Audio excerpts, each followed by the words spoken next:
Okay, we will discuss about the server first. What is server? Server is nothing but a computer that doesn't have any operating system. Okay, a server has a storage and it has a computational devices. Storage that includes the RAM, ROM, and secondary storages, and computational devices includes the CPU and GPU.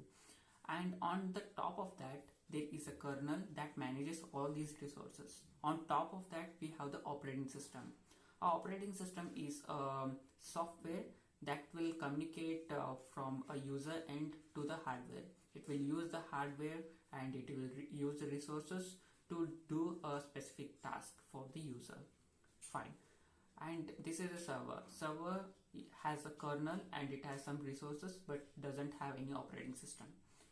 And onto the server we have operating system, and that is done using the booting. We will have a lot of operating system like the GUI ones, the CLI ones. GUI means the graphical user interface. CLI means the command line interface.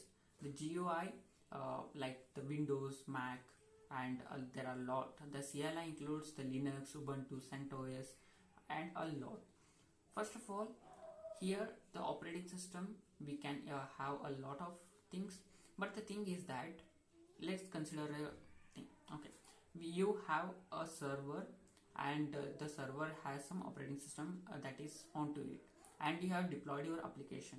But the thing is that your operating system or your computer or your server has around 4 GB RAM and 16 GB expandable and 256 SSD, and on top of that there is a CPU that is some multi-core, and you have some GPU. But the application that you have deployed on it using very less resources, and more of the resources you are just letting it off, and that will cause a lot of a loss when you are building your application at enterprise level.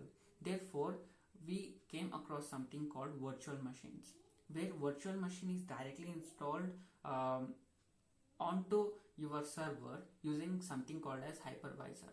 Hypervisor is a software that will manage multiple operating system onto your single server. You have server onto which you have kernel, onto which you have hypervisor, and hypervisor is managing multiple operating system, and this operating system doesn't actually exist, but they are managed by the hypervisor. Therefore, they are called as virtual machines. Virtual means only exist on the hypervisor, and using these virtual machines or using these operating system, we can able to deploy our application. Just think of it, one application is using one CPU, like you have 2 CPU on your machine, and one is using only one, and another CPU is left. Therefore, to manage both of the CPUs in a better way, we can have 2 operating system. One is using one CPU and that one is using one CPU, and onto which you can deploy your application and you can run it smoothly. And this is a concept of virtual machine. And the same virtual machine is provided by the cloud providers like the AWS and Azure, the Google Cloud and the DigitalOcean, and they have different sort of a name. And in the Amazon or the AWS, it is termed as EC2, and in Azure it is termed as virtual machine itself. And this is the concept of virtual machine in the cloud provider.